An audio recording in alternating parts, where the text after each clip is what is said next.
Welcome to Mental Toughness Secrets of Champions. I'm your mental toughness coach, Steve Siebold.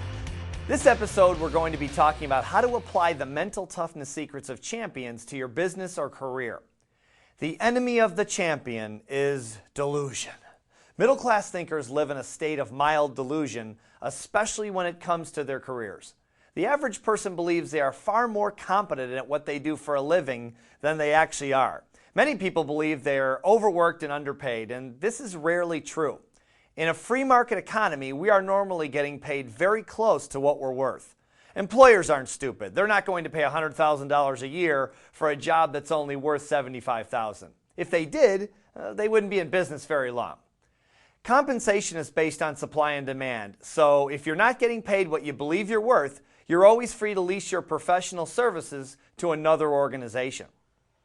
Here's my point, and this may be offensive to some of you, but remember that this is mental toughness, not Club Med, okay?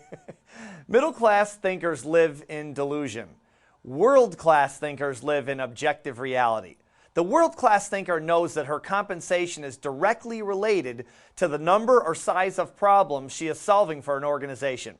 If she wants to make more money, she asks for the opportunity to solve more problems or larger, more complex problems. And that's all there is to it. Champions take full responsibility for their results, and that includes the compensation they receive for the work they do. So the first step in the process of becoming a world-class performer and catapulting your compensation is to get into objective reality in regards to how much the services you perform are really worth. The secret is to remove all emotion from this thought process and see what you do for a living strictly from the eyes of the people who pay you to do it.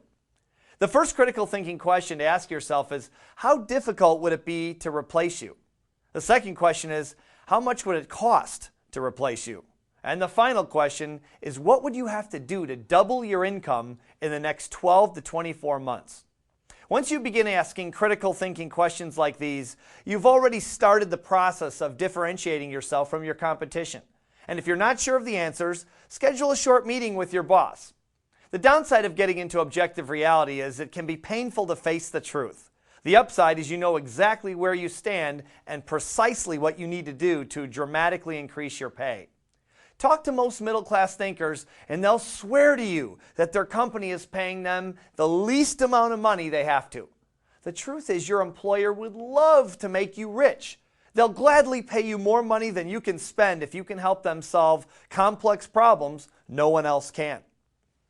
World-class thinkers know this and are constantly asking for more responsibility in their jobs. Champions are always searching for new ways to improve their existing skills and learn new skills. Most people stop educating themselves after high school or college, but school is never out for the great ones. Of course, that's what TSTN is all about, and that's why I'm so proud to be a part of it. A big part of the mental toughness training process is simply becoming more aware of the thought processes, habits, and philosophies of the people around you. When I label the average person as a middle-class thinker, don't take my word for it. Just listen to people talk. Listen to the language they use and the words they select to describe their experiences. The average person is operating from a fear and scarcity-based consciousness, and their main goal, consciously or subconsciously, is to avoid pain. Their ultimate dream is to live a comfortable life. Not a big life, not a life where they rise to the peak of their ultimate potential, but a comfortable life that ends in their safe arrival at death. And the result is they usually achieve it. The problem is one day they end up in a nursing home staring out a window wondering why they played it safe. The most common regret expressed from people on their deathbeds is, why didn't I take more chances? It's sad and unnecessary, and it doesn't need to happen to you. When I return, we're going to talk about the people around you and the influence they have on your mindset. Plus, find out how you can separate yourself from the crowd and achieve world-class success.